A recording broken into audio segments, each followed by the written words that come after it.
ඔන්න වෙනද වගේ vlog එකක් නෙමෙයි අපි අරන් ආවේ. මේක මනුෂ්‍යත්වයේ උදෙසා කරන ප්‍රෝග්‍රෑම් එකක්. අපි නිපුණ සෞන්දර්ය කලාපියස කමුරු පිටිය. ඔව් මේකෙන් අපි කරන්න බලාපොරොත්තු වෙන්නේ දැනට ආපදාවට ලක්ව සිටින ජනතාවට හැකි පමණින් උපකාර කිරීම තමයි මේ ව්‍යාපෘතිය අරමුණ. පොත් පෑන් පැන්සල් වගේ පාසල් උපකරණ විතරක් නෙමෙයි වියලි ආහාර ද්‍රව්‍ය ඇඳුම් පැළඳුම් ඔයාලට දෙන්න කැමති ඕනම දෙයක් ඔයාලට මේකට ලබා දෙන්න පුළුවන්. ඔව් ලංකාවේ හැමතැනම වගේම මාතර දිස්ත්‍රික්කයේත් කිහිපයක්ම මේ වගේ ව්‍යාපෘති ආරම්භ වෙලා තියෙනවා. මාතර දිස්ත්‍රික්කය සහ කඹුරුපිටිය අවට අපි මේ ව්‍යාපෘතිය ක්‍රියාත්මක කරන්න තමයි හිතාගෙන ඉන්නේ. ඊයේ තමයි අපි මේ ව්‍යාපෘතිය පටන් ගත්තේ.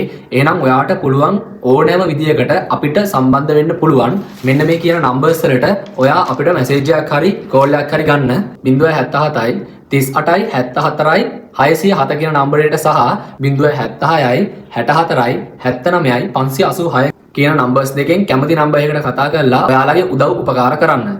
ඒ වගේම ඔතන වෙලා සිටින සියලු දෙනාට මින් ඉදිරියට කිසිම උපද්‍රවයක් කරදරයක් සිදු නොවෙන්න කියලා අපි ප්‍රාර්ථනා කරනවා. ඒ වගේම දැනට පවතින කාලගුණ තත්ත්වය ඉක්මනින්ම පහව යන්න කියලා අපි ප්‍රාර්ථනා කරනවා. ඒ වගේ ව්‍යාපෘති දැනට කරගෙන යන අපේ සහෝදර සහෝදරියන්ටත් කිසිම කරදරයක් උපද්‍රවයක් වෙන්න එපා කියලාත් එයාලා කරගෙන යන කටයුතු තව තවත් ඉදිරියට කරගෙන යන්න සහ සාර්ථක වෙන්න කියලා ප්‍රාර්ථනා කරනවා. සියලුම ආරක්ෂක නිලධාරීන්ටත් කිසිම කරදරයක් උපද්‍රවයක් වෙන්න එපා කියලා අපි ප්‍රාර්ථනා කරනවා. අපේ මේ ව්‍යාපෘතියට සම්බන්ධ වෙන්න කැමති ඔයාලා අපි කලින් කිව්ව නම්බරයකට කතා කරලා ඔයාලගේ උදව් උපකාර කරන්න.